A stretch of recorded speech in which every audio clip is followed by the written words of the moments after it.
I won't go through this in huge detail, but a couple of years ago I drew this slide just to highlight to people what industries and what parts of the world were picking this up.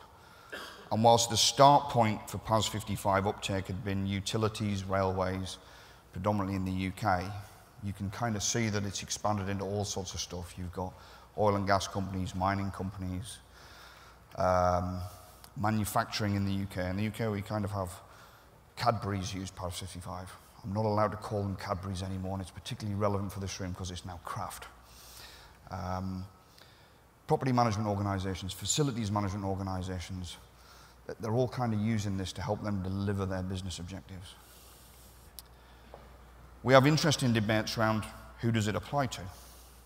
The natural tendency is to think the asset owner, the asset manager, but actually you've got a bunch of FM providers, facility managers, where they have the ability to influence maintenance policy and procurement and build and decommission and disposal decisions.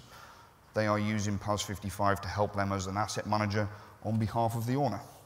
I think that's quite interesting. So when Bob introduced me, he talked to me, he said I was the chairman of ISO PC 251, which is developing an international standard for asset management.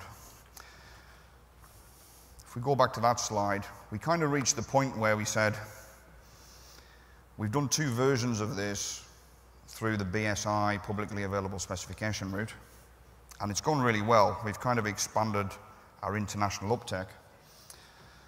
But we were also aware there's certain parts of the world and certainly industry sectors where a document with a BSI tag on the front is kind of a barrier. People aren't desperately open to something that the Brits wrote.